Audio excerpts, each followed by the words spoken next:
Hello mga boss, kamusta?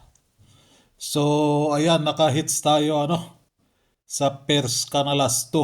So yun lang. So ayan So na-update ko yan 734 sa members lang kanina. Dahil nasa labas pa ako kanina.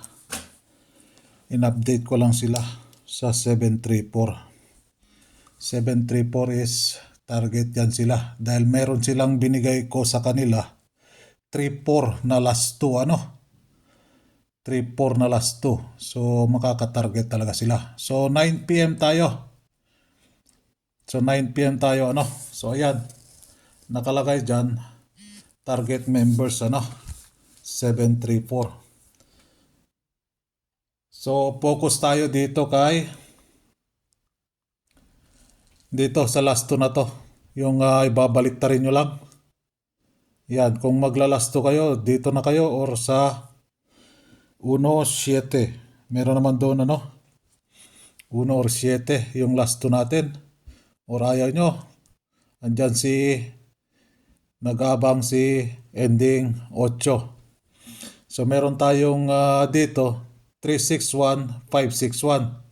Andito po yan 61, 718, 218. Ending 8 po yan. Nandun po sa last 2 natin yan. 18 po yung last 2 natin dyan. 1881 yung last 2 natin. Okay?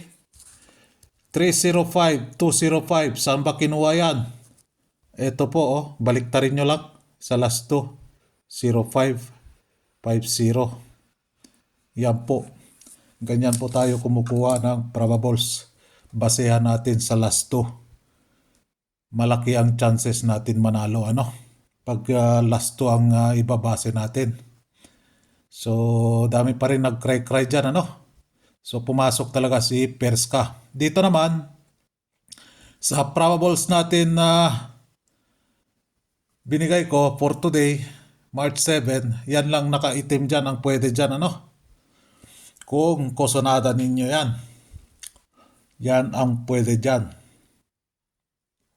Okay? Alright. Then, recap tayo din sa yan, yung maintain. Sa sino may gusto sa maintain, focus lang po kayo sa maintain. Then, dito si posting 7. 736, 734. Ayan, pumasok si 7. Ito yung last 2 natin. Si last 2 natin So nandyan si 18, si 718, 218. Okay? 50, kinakuan ko naman yan, di ba? So ayan, pumasok si 3634 sa reserve. Yan sa reserve na last 2. So yan lang po yung update natin for 9 p.m. So hoping makakasabay ang lahat. Meron na naman dyan na cry na naman. Paano kasi kung saan pumupunta, malilito talaga kayo. Pupunta kayo doon sa ibang vlogger, sasabihin ng isang vlogger, bugha, boom boom, na pugsit, na empas, sure win, sure number, na dyan na kayo malilito. So good luck for 9 p.m. God bless.